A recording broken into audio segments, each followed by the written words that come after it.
the forces we've talked about thus far, the first of which is the normal force. We need to take a quick consideration as to what's different about the normal force when we're working on an incline. Okay, normally we've done the normal force as going in what direction? Up. We've talked about it going up. That's because we've been dealing with surfaces that are flat. Okay, so we've always dealt with the normal force going straight up.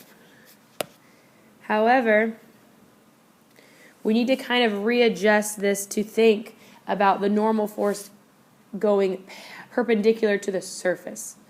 Okay, so as we start looking at inclines here,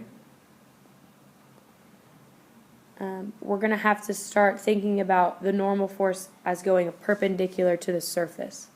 Okay, so if I have an incline and I have an object sitting on that incline, the normal force then will go perpendicular to that surface. Okay, so our normal force.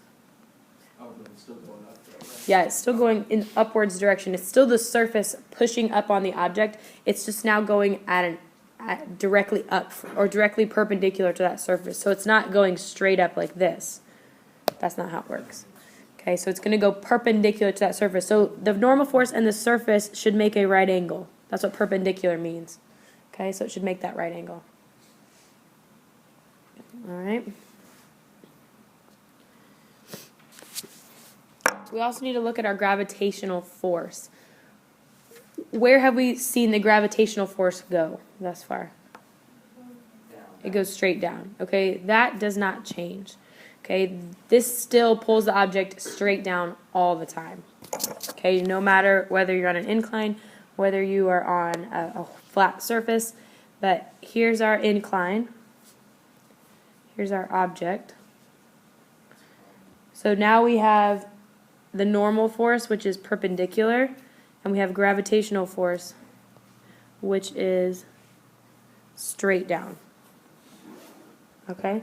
So now we're not dealing with forces that are directly offset. We're now going to have to work with some components. All right? We're going to talk about which one of these has components. But from now on, when you're dealing with this incline, the gravitational force won't equal the normal force. Okay? Just straight down all the time. Yep. Like when you draw it, it's just. It always just goes straight down.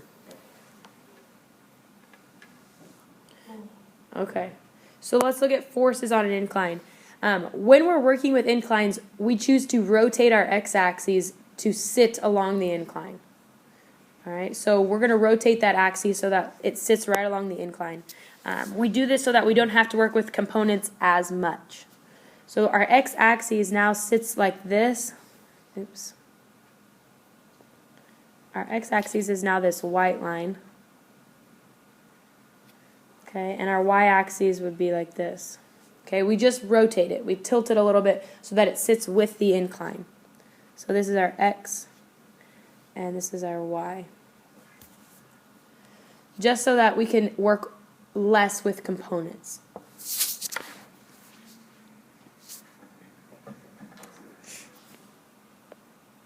Okay, so now if I label forces on this incline or on this object, my gravitational force will come straight down, and my normal force will go perpendicular to the surface, like such, the yellow lines. Okay, so now we're going to have to start working with gravity as components. Okay, so gravity will make a triangle here. All right, we're going to talk about that and what those forces are called and things like that. I'm going to label force of gravity in white.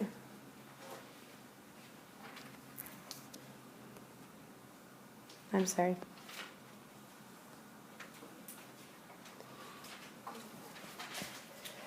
Force due to gravity points straight down, and the normal force points where?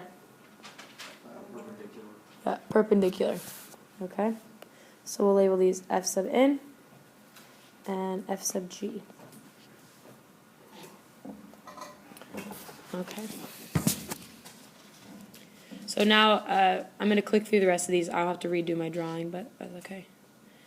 So we have two new forces that we need to label here.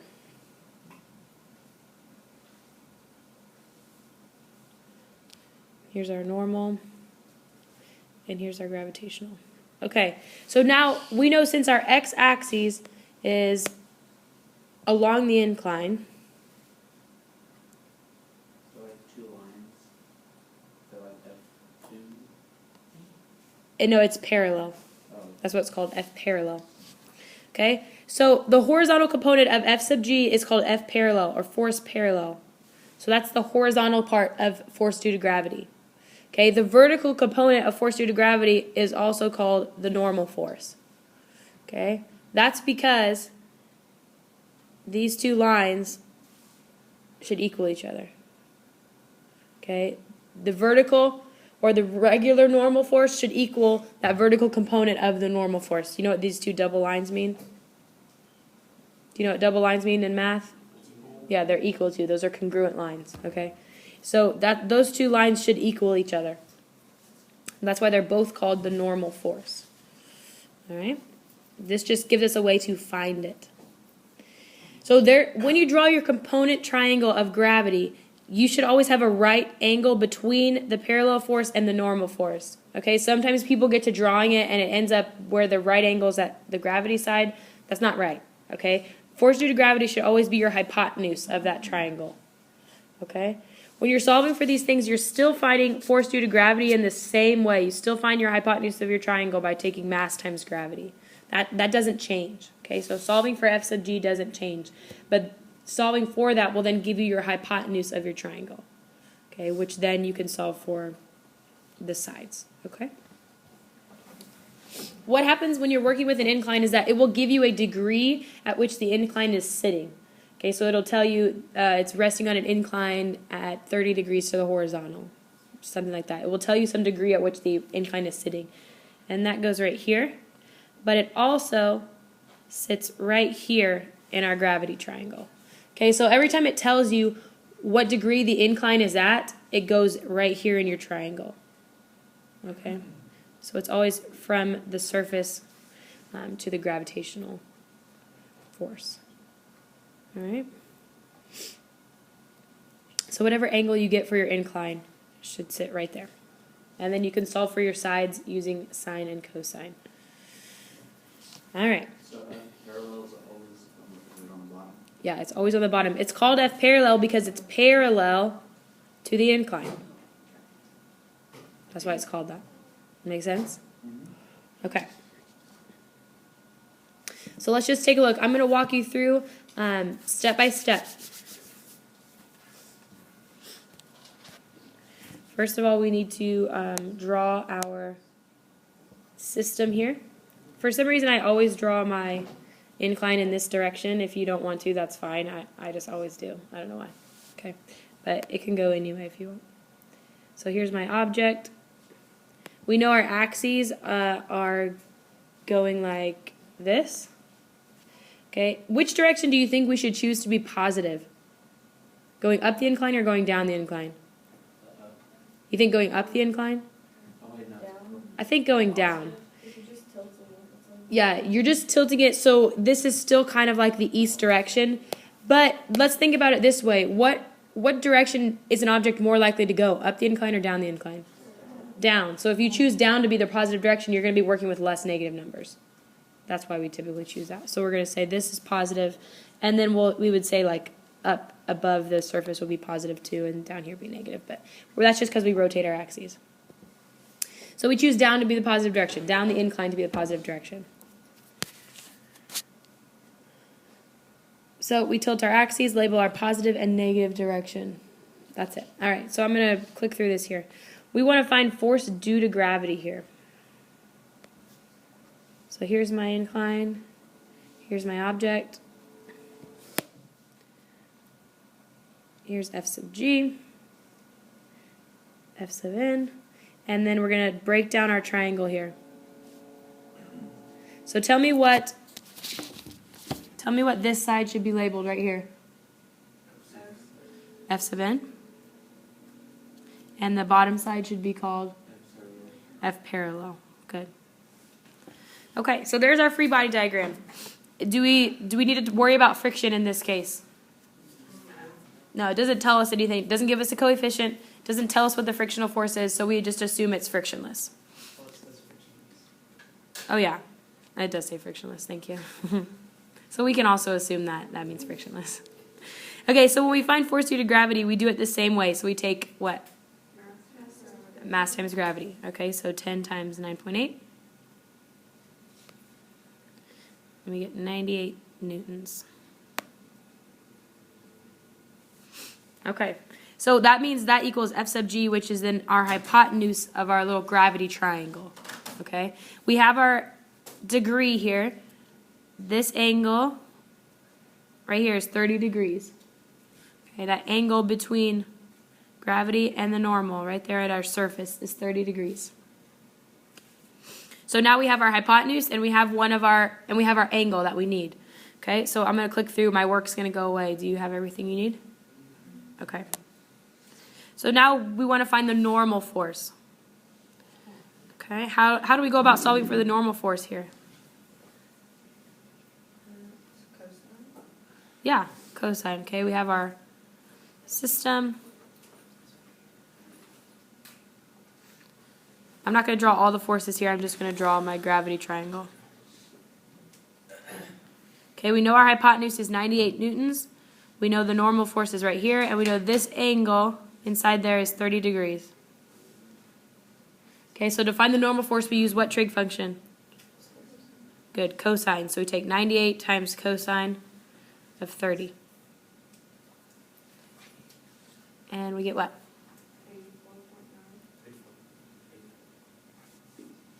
Newtons. Okay. Now we want to find the parallel force. So to find parallel, what trig function do we use? Good, sine. So we take 98 times sine of 30.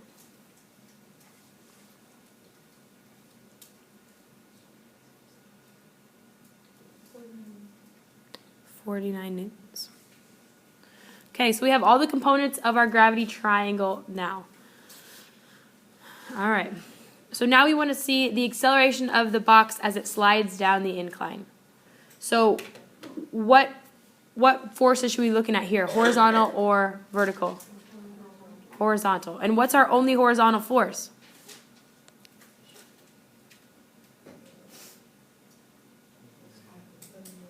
Do you know? Is normal force horizontal? Okay, let's look at our free body diagram here. We have F sub g, F sub n, parallel, and the normal.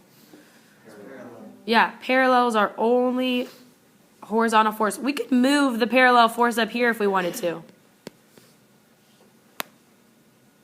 Okay, you can move that component around wherever you want, but it's going horizontal. Just because it's not sitting right on the surface doesn't mean that it's not acting. Okay, we've got to make sure that we consider that a horizontal force. So if we're looking at our net force equation here for horizontals, we take our positive or our rightward forces minus our left. So our right force we just determined is F parallel. Do we have any leftward forces? No, we don't. So you can say minus 0, or you can just leave it off. So we determined the parallel force is 49 newtons. So then we can substitute in for F net what? What can you substitute for net force? Mass times acceleration. Okay, and our mass is 10 times A. And we get our acceleration to equal 4.9 meters per second squared. 466 Newton object on a 33.3 degree incline that's 8.45 meters long and frictionless. How long will it take the object starting from rest to get to the bottom of the incline? Okay, so what does that mean that we're solving for?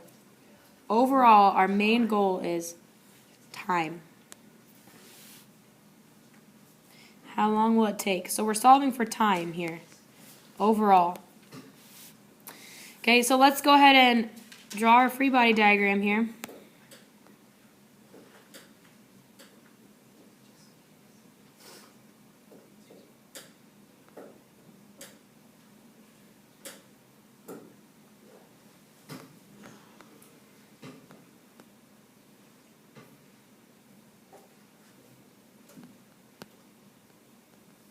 Okay, am I missing any forces?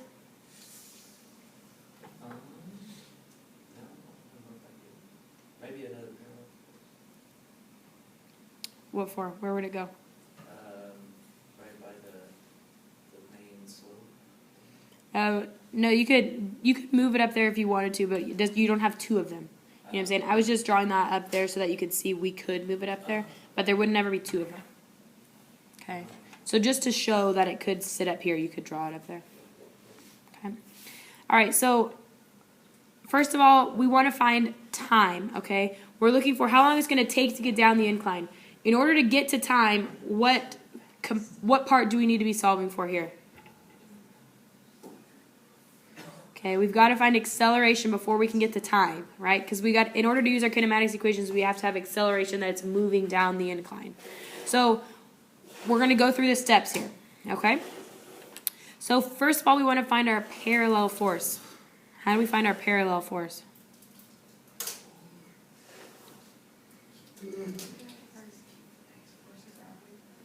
We do have to find force of gravity, however, it's given to us. When it says a 466 Newton object, that means that's how much it weighs, and we know that weight is the same as force due to gravity. Okay? So when it tells us this object, basically it just gives us a number in newtons instead of a mass, then you know that that's its weight, or that's its force due to gravity. Okay? So force due to gravity is 466.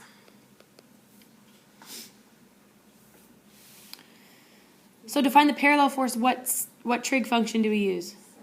We use sine. 466 times sine of 33.3.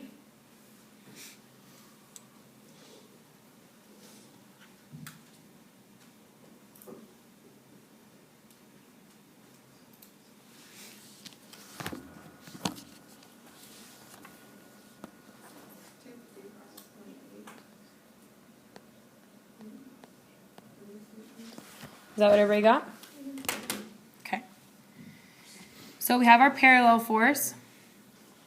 Is that, if we look at just finding our net force equation here, F net equals right minus left, so F net just equals force parallel, because we have no other leftward forces. So if we know that this force parallel is our only net force, or is our net horizontal force, we can substitute in here mass times acceleration equals force parallel, which is 255.8. However, we don't have a mass or an acceleration, but we can solve for mass given our force due to gravity. Okay, how do you solve for mass from that 466? Divide by 9.8. So 466 equals mass times gravity. And we know gravity is 9.8. So mass will then equal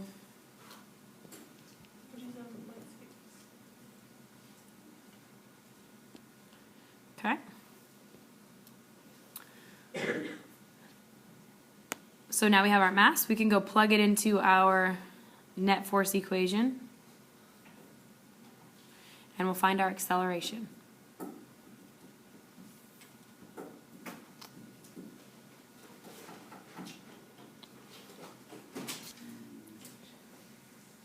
Okay, I'm putting it up top here. Acceleration equals 5.37. That we said, Hunter? Okay. So are we done? Nope, we're looking for time. Okay, so can I erase this work so far? Okay.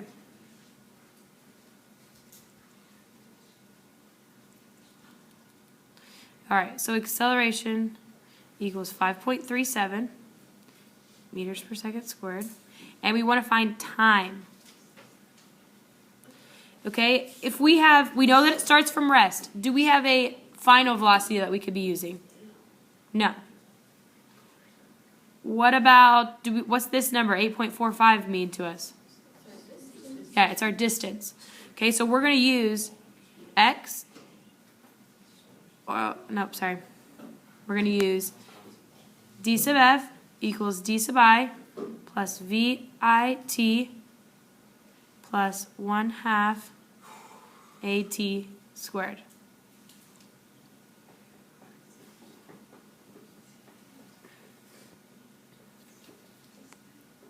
So I'm going to plug in the numbers here above this. So our d sub f, our distance final that this object travels is what? 8.45. Our d sub I is 0. Our v sub I times t is 0.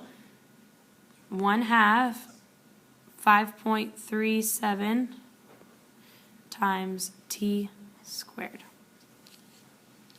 Okay, so we take 8.45 divided by 1/2 divided by 5.37, and we take the square root of that to find time.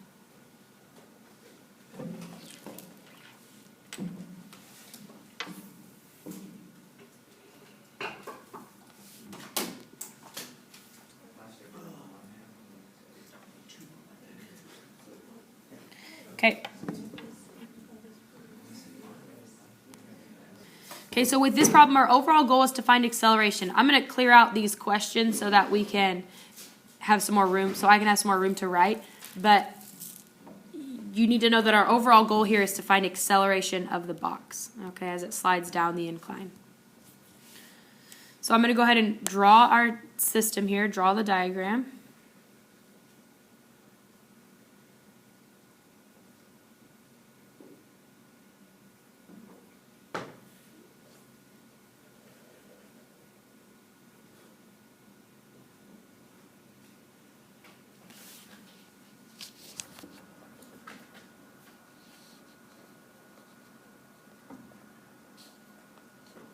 Remember that when you're drawing your components of your gravitational force, the right angle should always sit between the normal force and the parallel force. Okay, what force am I missing here then? Am I missing anything? Friction. Yeah, friction. Okay, because it tells us a coefficient of friction.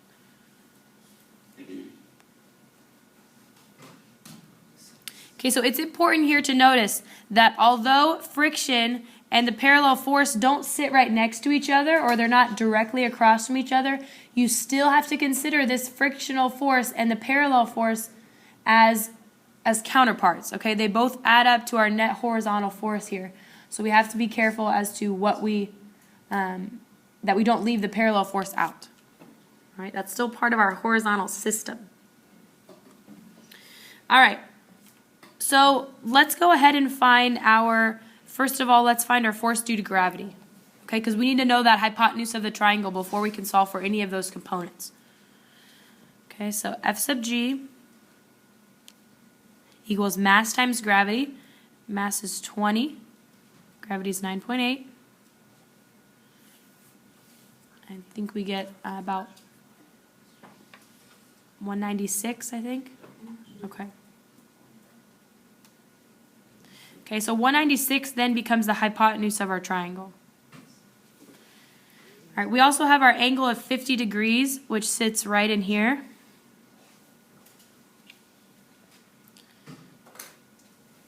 And that's given to us in the problem. Okay. So now let's just think about what step we should maybe do next. We have a coefficient of friction. We're going to need to overall find our horizontal acceleration. Okay, you want to find parallel next. So let's go ahead and find force parallel here. So we have to take right minus cos, which is, we have things that... We will eventually, but right now we're just looking for components. So we're just finding the parallel force, which is a component of that gravitational force triangle. So to find force parallel, we take 196 times sine of 50 degrees, and we get what? What'd you say? 150.1? Okay. So here's the thing. When you're solving for these force parallel and force normal, if you draw your diagram the same every time, you'll always use sine for parallel and you'll always use cosine for normal. Okay, that's only on an incline. Okay, so we have our parallel force. Now if we're looking at horizontals, we need to solve for our frictional force, right? So force of friction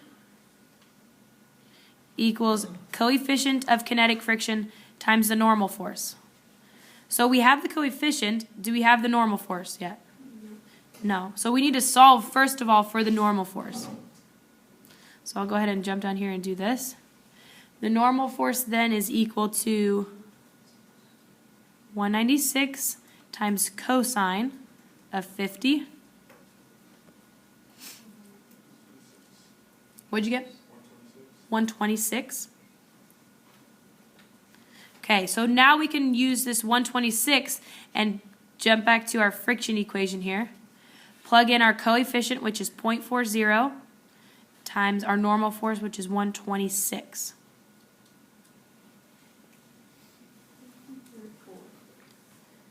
.4. Okay. So now, if we're looking at our net force for horizontal equation here, we have F net equals, what are our forces here then? F net equals what?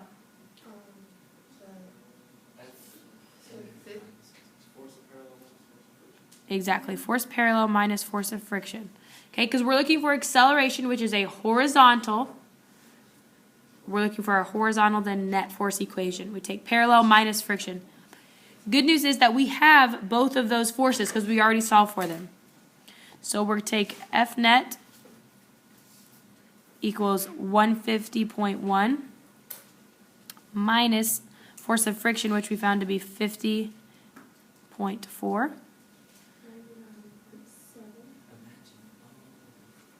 Okay, and now we want to solve for acceleration because this is our net force.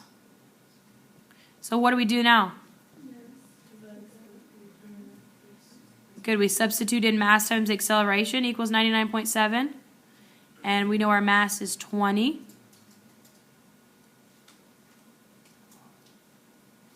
And we get our acceleration to then equal,